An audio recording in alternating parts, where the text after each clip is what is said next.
This is The Guardian.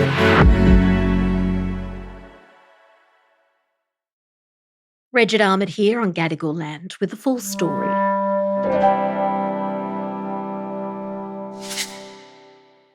Testing by the CSIRO has confirmed that the second bird collected here in WA was carrying the deadly H5 strain. Farmers in the state are on a voluntary lockdown to protect their poultry farms. Experts are warning it could wipe out some native species. Having wiped out millions of birds worldwide and devastated wildlife populations around the globe, Australia has watched as the H5N1 strain of bird flu crept ever closer. And now it's here. The last continent to be hit, birds have been discovered on beaches in Western Australia and tested positive for the virus. Now, governments and wildlife experts alike are anxiously waiting to see if this is just the beginning. Today, Environment and Climate correspondent Graham Readfearn on how worried we should be about the spread of bird flu. It's Wednesday, the 23rd of June.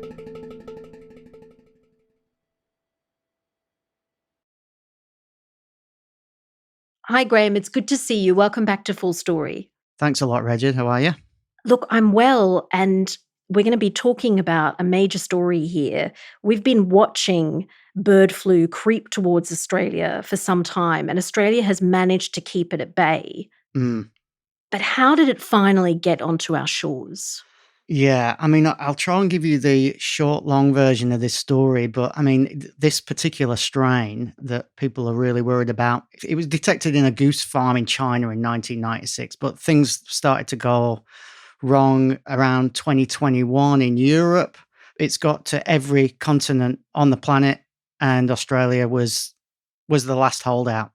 Now, we've always thought of this as a not if but when sort of story for bird flu's arrival, but our story here starts sort of in Esperance a couple of weekends ago when a brown skua, that's a bird, and a giant petrel, they were found a few kilometres apart in the Esperance area of WA at the Cape Le Grand National Park. And the ABC's report, it was actually a vet that was walking on the beach and found this sort of sick-looking brown skua. She took it to a wildlife carer. They reported it to the state government, and that bird tested positive for this H5N1 strain of bird flu. The other bird, the petrel, that was also tested positive.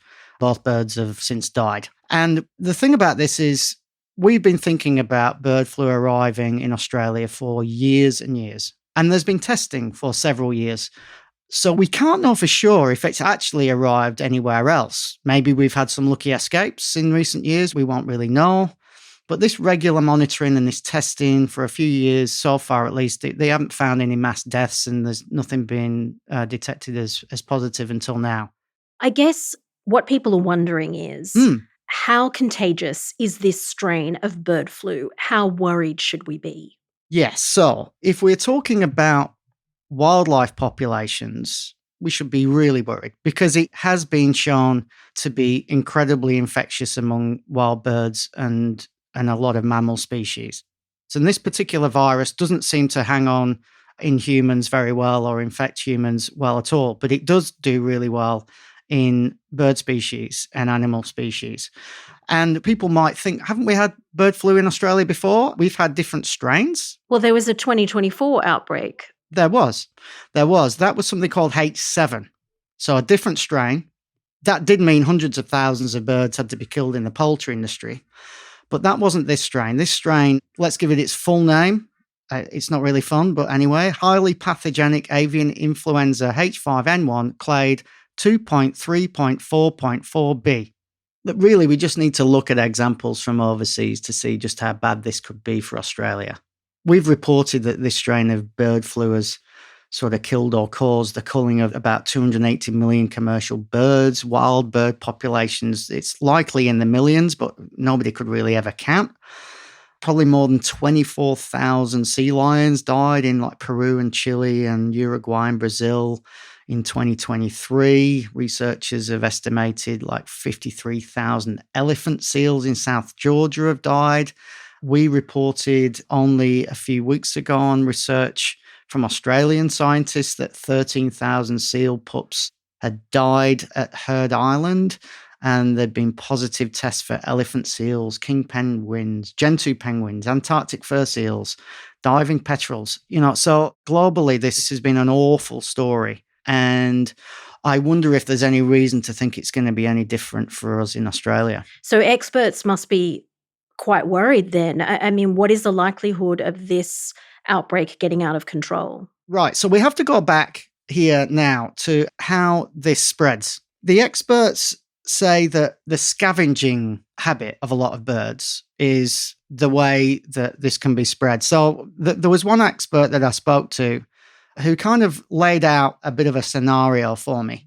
So let's say a sick bird ends up on a beach and it dies on a beach. We've already seen that, actually, haven't we? So we all see gulls on the beach. They're everywhere. Now, what happens if one of those birds that is sick dies on a beach? Gulls, they're scavengers too. So they find a dead bird. They go and have a go at that bird. The gull gets infected. Gulls are in large flocks. And pretty quickly, it gets out into the wild bird population. And we've all seen how we get these really large groups of birds. It can spread through those really, really super quickly.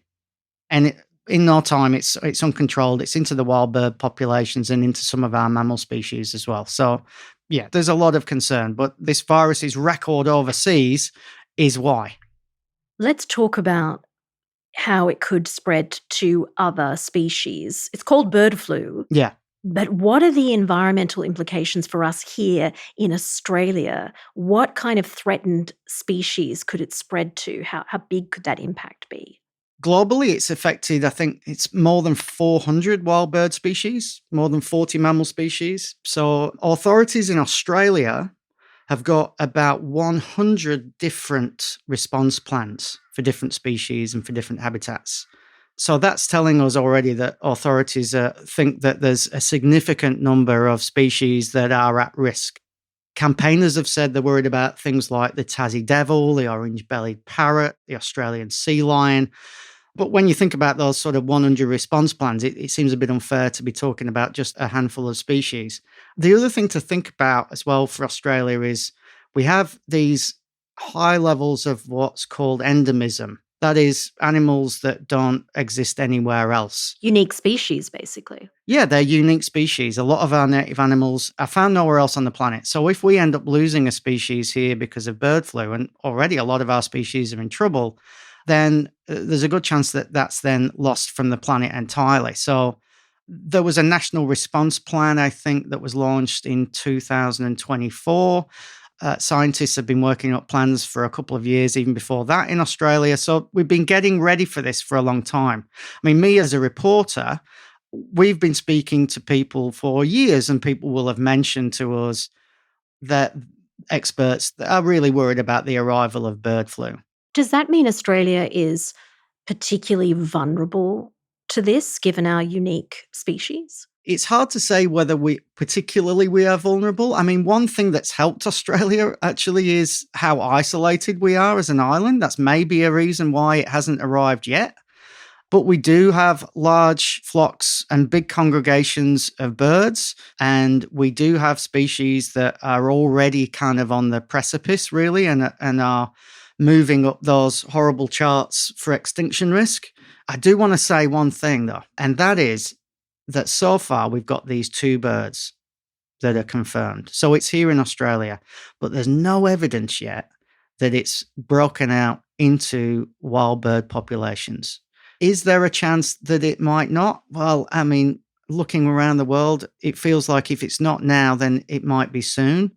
But just yet, there's no evidence that it's gone anywhere else. But that's definitely a story that a lot of people think is probably going to change quite soon. So what are Australian experts and biosecurity government officials doing to try and stop it from getting out into the wild population? Yeah, well, I mentioned that we've got this national task force set up in 2024, so we've had a bit of time to prepare. But the thing that authorities can't really do is, because the continent's so vast, And we have migratory bird species that come in from the north, and actually quite a few experts thought that when it came to Australia, that's probably where it would come. And we have these migratory species that come up from the south. So it's really difficult to police, monitor, test birds all around the continent. I think the expectation is that that can't happen, and I think the expectation is that probably we're going to see this enter wild populations at some stage. We'll be right back. Graham, we've talked about the sort of wild animal population. Just briefly, what about the food supply, poultry farming? What's the risk there? Yes. As far as poultry and food supply, what does it mean? Well, it doesn't mean anything yet, because as we've said, it's just these 2 confirmed cases in these 2 birds. But I mean, here's how serious it's being taken. Like within a day or 2 of the first case being confirmed, we've got Ingham's, which is this biggest poultry supplier in Australia. They locked down their facilities in Western Australia. That doesn't mean they're closing them, but they're taking extreme biosecurity measures.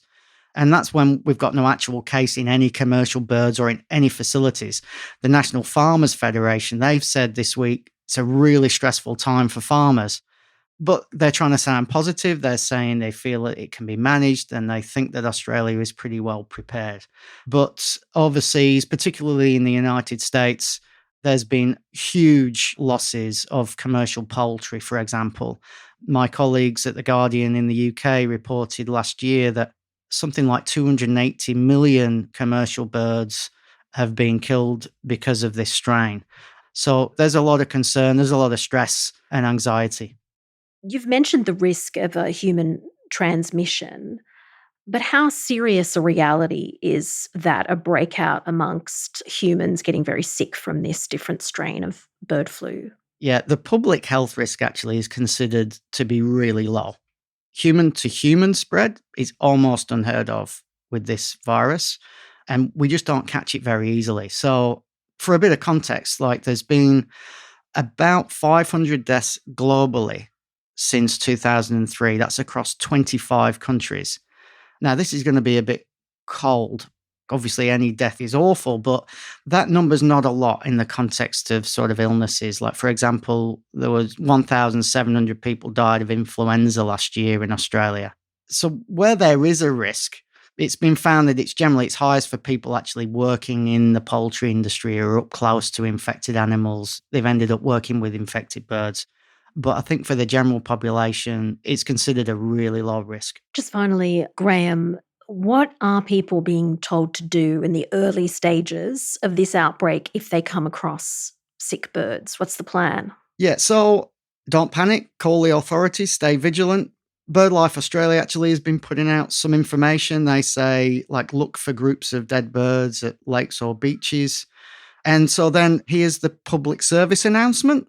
Anyone who finds a sick or a dead bird or a sick marine mammal, they're advised to avoid the animals, don't handle them, but instead take some photos, take a video, and then call the Emergency Animal Disease Hotline on 1-800-675-888. Graham, on that note, it's early days for this outbreak, but thank you for taking us through what's happening. Thanks, Reged. That was environment and climate correspondent Graham Readfearn. This episode was produced by Miles Herbert, sound design and mixing by Lou Hill. The executive producer of Full Story is Hannah Parks.